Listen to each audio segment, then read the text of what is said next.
This episode is brought to you by Inuit Mailchimp, Australia's #1 email marketing and automation platform. On October 27, 1994, the internet's first banner ad campaign went live. The banner ads were placed on a website called hotwired.com, an online experiment from the founders of Wired magazine. Wired's original purpose was to report on the cultural revolution brought about by technology. Though this didn't necessarily mean the internet, by 1994 it was clear that the World Wide Web was where this revolution was going down. Because of this, Wired co-founders Louis Rossetto and Jane Metcalfe knew that they had to launch a website. However, their magazine had only just become financially stable thanks to a cash injection from Condé Nast. And they weren't interested in launching another project that would bleed money. So they had to figure out a way to launch their website with a revenue stream. Other digital-first publishers paywalled their content or charged a subscription fee. But Rossetto and Metcalfe didn't think they could get away with that. Their online presence was just an experiment at best, and they already charged a subscription fee for the magazine. So the duo hired a consultant to write them a business plan for hotwired.com. And the solution he came to was digital advertising, a strategy that was almost completely untapped at the time. You see, before the 90s, there were guidelines that outlawed marketing activities on the early internet. Though these guidelines didn't really stop people from using the web to promote their services and products, the internet was largely free of advertising. This changed in 1993 when a company called Global Network Navigator sold a paid advertisement with a clickable link to a Silicon Valley law firm. 1 year later, in an attempt to monetize their online experiment, Rossetto and Metcalfe launched hotwired.com with 12 to 14 clickable banner ads promoting AT&T. The ads read, quote, "Have you ever clicked your mouse right here? You will." Word quickly got around that Wired had launched a web presence and was offering paid advertising, similar to those in a physical magazine. There were many brands excited to get in on the ground floor of the dot-com boom, and the team had little difficulty selling this idea with no guaranteed reach, clicks, or conversions. Hotwired.com's AT&T banner ads brought digital advertising to the mainstream. This campaign permanently altered the course of marketing and advertising worldwide and shaped the future of the internet as we know it today. From Centennial World, I'm Lauren Meisner, and this is Infinite Scroll, a podcast about internet culture, the creator economy, and how social media is shaping Gen Z. Welcome back to Infinite Scroll, everyone. I had such a good time last week chatting with Meredith. I know you guys loved that episode, so thank you guys for being so supportive and being so chill with me, having guests from time to time or co-hosts from time to time. It really makes this job easier and more fun to be doing it with other people every once in a while, so I'm loving it. Anyways, as always, please remember to rate, review, and subscribe. It helps me so much. It helps me grow. It helps me keep going. Please also sign up to our newsletter, which is called Infinite Scroll, where we round up the 5 biggest think pieces on the internet every Friday. Join our Geneva group, also called Infinite Scroll, where you can chat with other people who are obsessed with internet culture and creator drama and tea, and you can chat with me. Okay, I have 2 amazing reviews to read you guys. The first review is from Ruby, and she says, "Everyone needs to listen to this podcast. I've been listening since summer 2023 and love it. Lauren is so hardworking and awesome. The episodes are professional and relatable. I'm loving the daily episodes forever. Listener." Thank you, Ruby. Honestly, the sweetest. And I love hearing you guys that have stuck around through this transition. It means the world. I totally get it. We of course lost some listeners when everything changed at the beginning of this year, but I'm finding my groove and people are starting to come back and new people are finding us, and it's just a different vibe. So I love hearing that some of you guys, or a lot of you guys, but a portion of you guys have stuck around. It means a lot. And the next review that I have is from Elise, and she says, "Love, love, love. I'm an OG listener and I've written a review before, but I can confidently say I've never loved the pod more than I do now. I can tell it's a ton of work to do a mini scroll episode every week, but mini scroll is an amazing format. Thank you. It's well researched and interesting and just the right amount of information every day. Lauren, I see you and see the hard work you're putting in. You are incredibly thoughtful in your research, and I can't imagine how long it takes to prep these episodes. My favorite episode recently was the mini scroll up on Bumble's anti-celibacy ads. What I loved about this episode specifically was that it showcased your special knowledge and expertise so well. No one else can talk intelligently about why this was such a bust for Bumble like you can. Watching you put in the work to make this podcast happen genuinely inspires me to pursue my passions with more care and attention. I wish you all the success and happiness, lots of love and respect. Elise USA. Oh my God. That is literally so sweet. Thank you so much, Elise. And I recognized your username. I know you have definitely left us a review before. You've been an OG listener. Thank you. That is actually so sweet. All right, so last week we explored some of the ways that influencers use social media to scam their followers, whether they realize they're doing it or not. From undisclosed ads to the promotion of schemes like crypto pump and dumps and master resale rights, influencer marketing has been through quite the evolution in the past 10 years. As consumers have become increasingly savvy, brands have had to find unique ways to approach influencer marketing that resonates with audiences, especially with the rise of TikTok. This week, I'll be looking at influencer marketing from the other side, the brand perspective, while covering 3 case studies of accounts or campaigns that have, in my opinion, succeeded in achieving that cut through in a space that is so oversaturated with branded content. And for the second half of this episode, I'll be joined by Jeremy Jones, the global creative director at Mailchimp, and he will talk me through the brand's recent marketing campaign that integrated outdoor advertising, branded content, and influencer marketing. So if you're interested to hear about how marketing campaigns like this come to life, from the ideation stage to choosing influencers and media partners to activating the campaign, stick around for that at the end. Influencer marketing is considered a fairly new concept, but in reality, brands have been doing this for literal decades. The concept of influencer marketing is essentially just tapping an influential personality who is recognized or well-known and using their likeness to promote a product or a service. While celebrity endorsements are usually considered the original example of this, the term influencer marketing has become synonymous with digital influencers in recent years. In researching this episode, however, I discovered that one of the earliest examples that the industry considers quote-unquote influencer marketing is actually when Coca-Cola used a joyful image of Santa Claus back in 1931 to promote its brand. This campaign reimagined Santa Claus, making him much happier and jollier than previous depictions. As we know, this truly became the modern image of Santa Claus that we know today. Coca-Cola's use of Santa Claus was certainly not the first instance of influencer marketing. There were several actors and socialites used to promote soaps, foods, and cigarettes throughout the late 1800s to the early 1900s, but this has remained the most successful early example by far. And fun fact, there actually are also reports that famous Roman gladiators from 100 BCE to 400 CE were occasionally used to promote products like oils or wine, technically making these the actual first influencer marketing campaigns.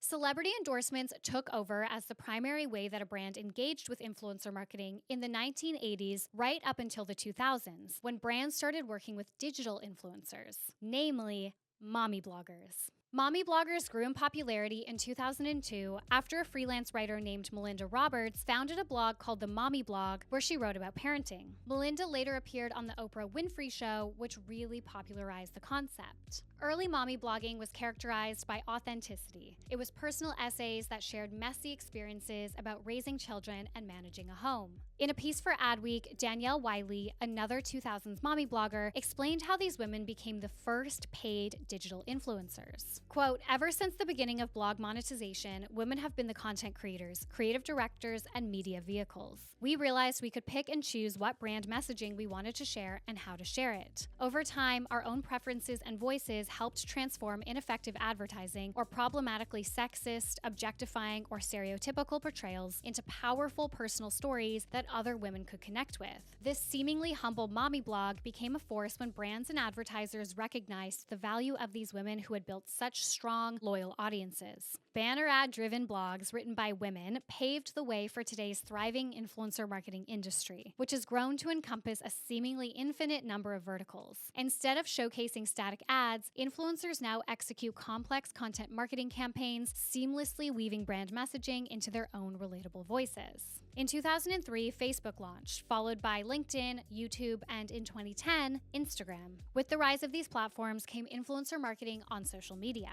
Interestingly, according to some reports, Amazon actually helped lay the groundwork for influencer marketing because of how it revolutionized product marketing. Around the time of Facebook's rise, Amazon came up with the concept of connecting Facebook to Amazon so that consumers could see what their friends and families were buying. Amazon also started suggesting gifts for friends and family based on their interests. This opened the door for brands to seek a similar type of social proof from the content creators they paid for influencer marketing campaigns. The first influencers to really make bank on social media were reality stars. The first season of Jersey Shore, for example, aired 1 year before Instagram launched. Because reality TV personalities were used to sharing their lives with the public, they continued to do so through social media. And as a result, the cast of shows like Jersey Shore, The Bachelor, and Keeping Up with the Kardashians grew very fast followings. Of course, the other cohort of creators who grew fast followings were the bloggers. Mommy bloggers, fashion bloggers, tech bloggers, and beauty bloggers, who already had online followings when these social media platforms launched.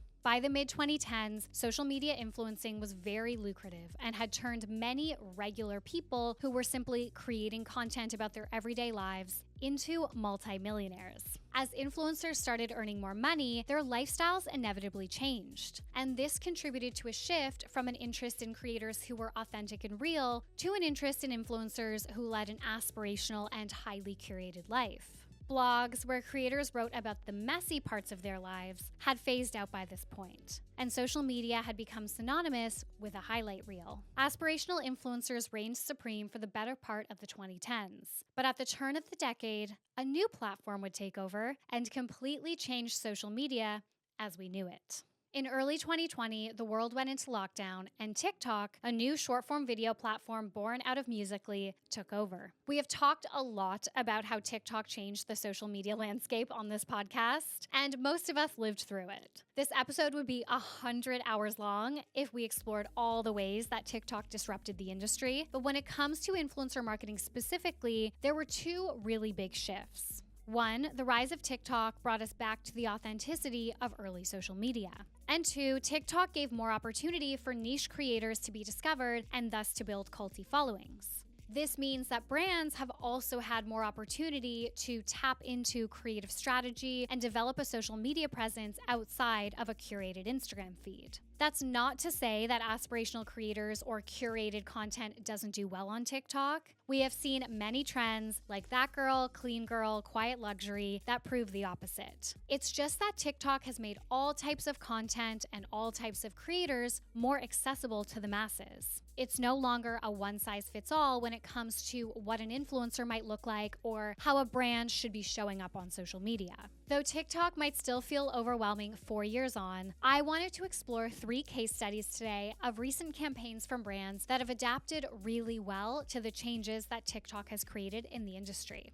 The first example that I've wanted to talk about the Marc Jacobs TikTok account for a few months now because it embodies everything that TikTok marketing is about. Marc Jacobs is consistently going viral on TikTok for 2 reasons. One, they have tapped into some of the most niche creators on the platform who have very culty followings. Most of these creators would never come up on any type of TikTok influencer listicle or anything like that. They create niche and unique content for an audience that is obsessed with them, and this shows me that whoever is doing Marc Jacobs' social media strategy is chronically online. Number 2, they get these creators to make user-generated content to post on the Marc Jacobs account. So instead of asking creators to do a sponsored post on their own TikTok account promoting the brand, Marc Jacobs pays these creators to make content that feels organic to their page while wearing Marc Jacobs, for example, and then Marc Jacobs posts that content to their own account. So this brings that creator's audience to Marc Jacobs instead of bringing Marc Jacobs to that creator's audience. If you look at Marc Jacobs' TikTok account, it is flooded with comments of people being absolutely obsessed with seeing their favorite niche creator being posted on an account for a brand like Marc Jacobs. And these fans are saying things like, the social media manager deserves a raise, because it's so clear that the brand just gets it. If we have to see sponsored content, like this is the type of sponsored content that people want to see. Because the thing is that niche creators can help with brand affinity so much. Early followers of a niche creator are so excited to see them get paid because as an OG fan, they feel like they got in before this creator really blew up. So they feel like every brand deal this creator gets is something that they helped them get because they're on this journey with them. And by building their account with user-generated content from these niche and very creative creators, the Marc Jacobs TikTok account is also just like a fun account to scroll because it's almost like a portfolio of videos of some of the most unique creators on the app right now. The next brand that is doing it really well is Poppi, especially their Alex Earl Coachella collab. So I did discuss this campaign on a mini scroll episode a couple of months ago, but there's been another really interesting development that has since happened. Poppi is a soda brand founded by a husband and wife duo and is a healthier alternative to other drinks. After getting investment through the TV show Shark Tank, Poppi has become a favorite online. Like many brands, Poppi planned an influencer trip to Coachella. But unlike other brands, the soda company invited just one single influencer, TikTok's Get Ready With Me queen, Alex Earl. Alex hosted her friends and family on her own private brand trip, sponsored by Poppi. The brand even called it Coachella, a spin on her last name. This activation went over really well with TikTok users because it proved that the brand is paying attention. Brand trips have been highly criticized by social media users, especially on TikTok in recent years. But understandably, Poppi wanted to activate with influencers at Coachella. So choosing one influencer and letting them treat their friends and family to this VIP experience, it felt almost like a more ethical way for a brand to plan an influencer trip like this. And we were excited to watch these quote-unquote regular people get this VIP experience. And Poppi also proved that they are paying attention to the online zeitgeist by choosing Alex specifically as the influencer to bring her friends and family on this trip. Obviously, Alex is so famous right now, so she would probably be on the top of the list for a lot of brands. But the concept of the Poppi Coachella house would not have worked as well if it was an influencer who did not post with their friends and family frequently. Because Alex shares the people in her life on her account, her audience was already familiar with this cast of quote-unquote characters per se and how they interact with each other. We felt like we were watching almost like a real-world-esque reality show of this cast of characters that we are used to seeing partying and having fun together. And just last week, it was announced that Poppi and Alex are taking their collaboration a step further, with Alex becoming a public investor in Poppi. So now her audience knows that if they buy Poppi, they are directly supporting her as well. The final case study that I wanted to explore today is a new global marketing campaign by Mailchimp. This campaign that launched Mailchimp officially into Australia just went live in May, where the brand had outdoor advertising around Sydney and Melbourne, and they worked with different influencers and media partners to amplify this advertising. So instead of just relying on a billboard campaign to reach consumers, they tapped a bunch of creators and media personalities in the major cities where these billboards were displayed to create digital content featuring the imagery. For example, Centennial World was part of this campaign. The brand asked us to create really authentic TikTok content that featured their billboards in Sydney. So for one of the TikToks, I was already vlogging every day of Fashion Week anyways, so I made like a week in the life of attending Fashion Week vlog for Centennial World's TikTok, and in the background of some of the clips of me doing, a fit check or me on my way to a show, things like that, you could see the Mailchimp billboards. And then of course, this podcast episode is another example of how they've taken this really authentic and integrated approach. Instead of just buying an ad on this podcast, Mailchimp said, let's do an episode together that really aligns with your content. So we landed on the history of influencer marketing, so it made sense to speak about this campaign.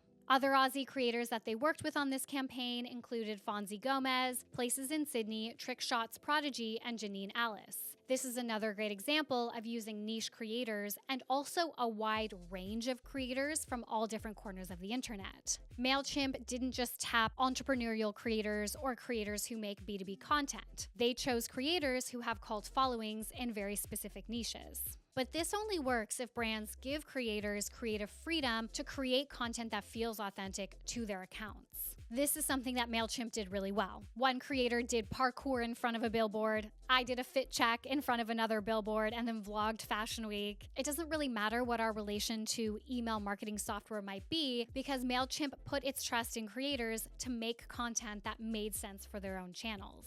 And because they gave creators such freedom, the content felt fresh and fun, which already aligns with Mailchimp's branding as a whole. If you think about the bright yellow of Mailchimp's color scheme, the logo being partnered with on this campaign. But enough of me rattling on about this campaign. As I mentioned at the top of this episode, I actually have Mailchimp's global creative director, Jeremy Jones, here to chat with me about how the brand executed this campaign to suit the evolution of influencer marketing in recent years. I'm very excited for you guys to hear this chat, and thank you again to Mailchimp for sponsoring this episode. All right, well, today I am joined by Jeremy from Mailchimp. I'm so excited to chat with Jeremy. You guys would have heard in the intro a little bit about this campaign and Jeremy's role in it, but I would love to hear firsthand from you, Jeremy. Can you speak us through, I guess, what you do at Mailchimp and how this campaign came to life? Yeah, thanks for having me, Lauren. My role at Mailchimp is the in-house head of creative. And so at Mailchimp, we have an in-house creative agency that we call Wink, named after the wink that you see in our Freddy mascot logo. And it's our job to come up with all of the amazing ideas you see out in the world and the one that we're going to talk about. Awesome. So, can you tell us what the objective of this particular campaign was? Yeah, the objective of this campaign was really just to announce our presence in Australia and our commitment to the marketers, small business owners, mid marketers, that MailChimp is here and that we're ready to help grow your business like nobody's business. Awesome. And can you talk us through how the ideation stage kind of starts for a campaign like this? Yeah, so for us on the MailChimp side, it all started with a brief around how do we leverage our MailChimp tone of voice in this new market for us? How do we show up in a way that is relevant and cheeky, like our brand personality? That's the biggest thing for us is how we can be creative with our ad placements to generate awareness for the brand. And we wanted people to really get that feel for us and MailChimp because we're not like any other B2B or tech brand, We really want to have that authentic connection with our audience and have kind of a two-way conversation. And so you'll see in the ads that they're really kind of emails in the form of at a home. And they're these mini love letters / emails to the marketers all over the city. Yeah, that was one of the reasons why I feel like the campaign was so unique is that you guys partnered with such an interesting range of creators and media partners for this. And the people that you chose really felt authentic to the brand personality because, like you said, the brand personality doesn't take itself too seriously. The colors are bright and fun. And I thought it was such a good alignment there. How did you choose the influencers or media partners that you guys did work with? Yeah, I mean, like you said, we're really trying to diversify our reach, right? Like we know we had the at home campaign and that's going to hit kind of mass market. But if you think about just people's feeds or even marketers' feeds, they're more than just following other marketers, right? Like there's lots of other things people are interested in out in pop culture. And for us, it was trying to find those wide array of creators that have that influence and then work with them to allow them to be their authentic selves and really have our at a home play and be more of like a character in their content, right? Almost like a modern day product placement in social form, if you will. Yeah, that's one of the most unique parts of this campaign. And one of the reasons why I think it was so successful. I think the dynamic use of various types of marketing together, like, having the billboards in the background of a TikTok video and things like that was really, really cool. And then I think the other reason, which we touched on a little bit, is that you guys tapped really niche creators. And I think niche is often a word that is misused in this industry. Sometimes it's used interchangeably with micro or smaller, but really it means a creator that has a very specific focus and has built like a culty audience around that focus, right? So, did you intentionally go out to find these niche creators, or what was the strategy behind that? Yeah, it is. Again, just being kind of a surprise and delight for people, right? Like we know there's lots of different diverse niches out there in your feed. I mean, in my feed, I'm constantly finding new people. I think that's what makes TikTok so great as a platform is being able to lose yourself with all the different content that's out there. And so, yeah, I think, for us, it was finding these people and then allowing them to be their authentic selves and partnering so we could share our story in kind of a surprising way. If you think about just advertising in general, a lot of times it's very interruptive. And when you're more aware of that, you can be more of a delight in people's days. And really for us, it's really just having that relationship with the viewer through the influencer, and showing up in these fun ways of whether it's a parkour video, a food blog, or a trick shot. It's not something that you would instantly think like, oh, MailChimp, B2B marketing, email marketing, and that's us as a brand. So it's kind of in our DNA. Yeah, I love that you guys didn't just partner with like entrepreneurial creators or something like that. It was really out of the box and interesting. From a broader perspective, what are some key elements that make for a marketing campaign that will capture youth attention specifically? Yeah, I think it's never taking yourself too seriously, having a really great tone of voice. Like I said before, marketing can be very, very interruptive to people's lives. And so if you're smart about it, you understand that, you can kind of make content and campaigns that are enjoyable, designed to entertain, put a smile on your face, and show people that you care. People, I feel like, engage with what interests them or entertains them. And sometimes, if you're lucky, that could be an ad. And how has the rise of TikTok from your perspective as like a career marketer, how has it changed your industry? Oh man, TikTok. It's blown up in the most amazing way, I think. It kind of rewards folks and their niches. I think that's one of the great things about the platform is it's less about paying top dollar for huge names and more about like trying to really find folks that have their unique POV and stance kind of on the world part about it. Like when these folks are so passionate about what they do and you kind of share that common interest of how we're so passionate about marketing and helping grow people's businesses, usually you can find that connection point between the audiences. And so I think with TikTok and the way that the platform works, you have a greater chance of going viral too, just compared to the other platforms, because there's such high potential for every partnership when you can embrace just like the subculture of the platform.